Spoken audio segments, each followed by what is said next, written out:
खाटू श्याम बाबा का प्रसिद्ध मंदिर राजस्थान के सीकर जिले में स्थित है। खाटू श्याम जी को भगवान श्री कृष्ण का अवतार माना जाता है। देश के करोड़ों लोग खाटू श्याम जी की पूजा करते हैं। खाटू श्याम जी मंदिर में हर वक्त भक्तों का तांता लगा रहता है और विशेष रूप से होली से कुछ दिन पहले सीकर जिले में खाटू श्याम जी का विशाल मेला आयोजित होता है, जिसमें राजस्थान सहित अन्य प्रदेशों के श्रद्धालु भी बाबा के दर्शन करने आते हैं। खाटू श्याम जी की कहानी महाभारत काल से शुरू होती है, जिस वक्त उनका नाम बर्बरीक था। बर्बरीक भीम का पौत्र और घटोत्कच का पुत्र था।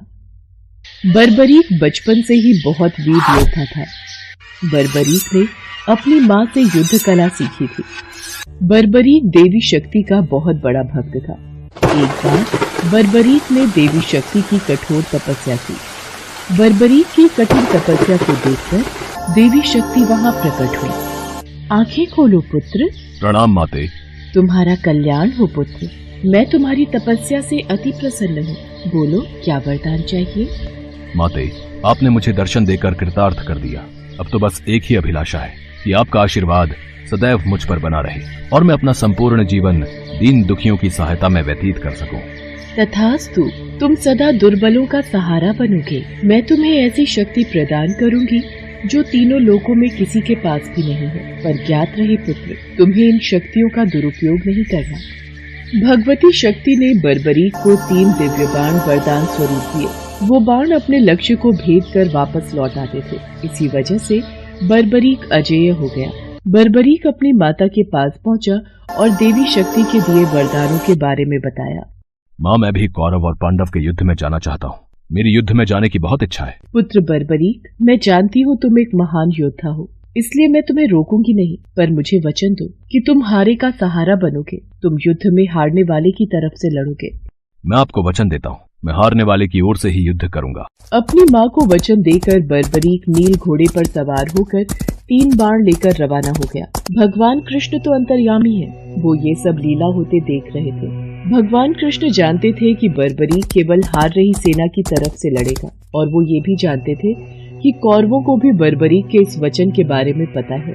बर्बरीक कौरवों का सहयोग कर पांडवों का विनाश कर देगा। इस प्रकार जब वो कौरवों की तरफ से लड़ेगा तो पांडवों की लड़ रही सेना कमजोर हो जाएगी। उसके बाद वो पांडवों की सेना में चला जाएगा। इस तरह वो दोनों सेनाओं में घूमता रहेगा। श्री कृष्ण को पता था अगर बर्बरीक इस युद्ध में शामिल हुआ तो कोई भी सेना नहीं जीत पाएगी और अंत में कौरव पांडव दोनों का विनाश हो जाएगा और केवल बर्बरीक शेष रह जाएगा।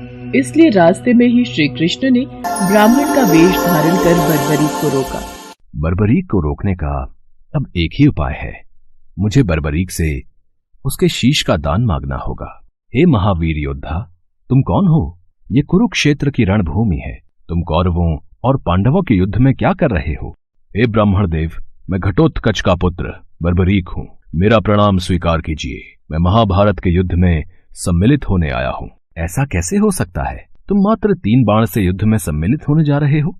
ब्राह्मण देव, ये बाण कोई साधारण बाण नहीं है। इनमें से मात्र 1 बाण भी शत्रु सेना को परास्त करने के लिए पर्याप्त है, और ऐसा करने के बाद बाण वापस तरकश में ही लौट आएगा।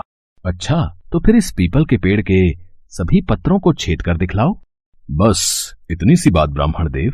बर्बरीक ने ब्राह्मण रूपी श्री कृष्ण की चुनौती स्वीकार कर ली और ईश्वर को स्मरण कर पेड़ के पत्तों की ओर बाण चलाया। बाण ने क्षण भर में पेड़ के सभी पत्तों को भेद दिया और श्री कृष्ण के पैरों के इर्द गिर्द चक्कर लगाने लगा, क्योंकि एक पत्ता उन्होंने अपने पैर के नीचे छुपा लिया था।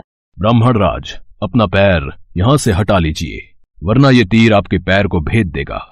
ये तीर बिना लक्ष्य पूरा किए वापस तरकश में नहीं लौटते। बर्बरीक के तीर अचूक हैं, लेकिन अपने निशाने के बारे में खुद बर्बरीक को भी पता नहीं रहता है। असली रणभूमि में अगर मैं सभी पांडव भाइयों को अलग अलग कहीं छिपा भी दूंगा ताकि वो बर्बरीक का शिकार होने से बच जाएं, तब भी बर्बरीक के तीरों से कोई नहीं बच पाएगा। इन अचूक तीरों से कोई नहीं बच सकता है। हे वीर योद्धा, मैं तुम्हारे साहस की सराहना करता हूँ। मैं तुमसे दान स्वरूप कुछ मांगना चाहता हूँ। ब्राह्मण महाराज, यदि मेरे वश में होगा तो मैं आपकी इच्छा स्वरूप दान की अभिलाषा जरूर पूर्ण करूंगा। मैं वचन देता हूँ, आप मुझसे दान में जो भी मांगेंगे मैं आपको मना नहीं करूंगा। मुझे तुम्हारा शीश दान चाहिए, क्या तुम ऐसा कर सकते हो? आप कौन हैं? मुझे अपना परिचय दीजिए। आप मुझे ब्राह्मण नहीं दिखाई देते, कृपया करके मुझे अपने वास्तविक रूप से अवगत कीजिए। बर्बरीक की प्रार्थना करने पर भगवान कृष्ण अपने रूप में आ जाते हैं। बर्बरीक उन्हें प्रणाम करता है। वासुदेव कृष्ण, आप स्वयं मेरे शीश दान की अभिलाषा हेतु आए हैं। बर्बरीक, युद्ध भूमि की पूजा के लिए एक वीरवर क्षत्रिय के शीश के दान की आवश्यकता होती है, और तुम महावीर महायोद्धा हो, अतएव मैं तुमसे शीश दान मांगता हूं। हे वासुदेव कृष्ण, मैं आपको शीश दान अवश्य दूंगा, पर मेरी दो इच्छाएं हैं। पहली ये कि मेरी देह को आप स्वयं अग्नि देंगे, और दूसरी इच्छा ये कि मैं अंत तक इस युद्ध को देखना चाहता हूं। ऐसा ही होगा वीर शीशदानी बर्बरीक।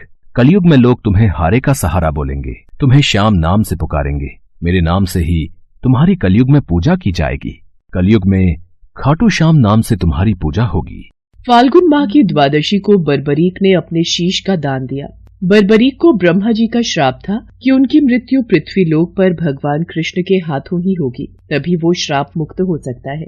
बर्बरीक का सिर युद्ध भूमि के समीप ही एक पहाड़ी पर सुशोभित किया गया, जहां से बर्बरीक ने संपूर्ण महाभारत का युद्ध देखा। युद्ध की समाप्ति पर पांडवों में ही आपसी बहस होने लगी कि युद्ध में विजय का श्रेय किसको जाता है। इस पर श्री कृष्ण बोले, तुम सबको आपस में विवाद में पड़ने की कोई आवश्यकता नहीं है।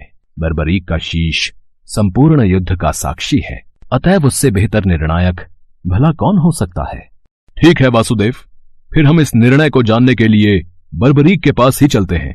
पौत्र बर्बरीक, तुमने तो युद्ध को बहुत ध्यान से देखा है, क्या तुम बता सकते हो हम सब वीरों में से इस युद्ध को जीतने का श्रेय किसे जाता है?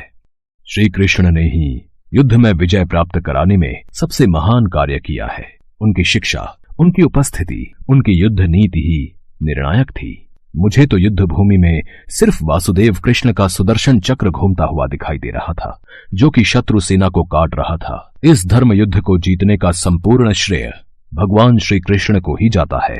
वीर बर्बरीक, तुम धन्य हो, तुमने बिल्कुल सही निष्कर्ष दिया।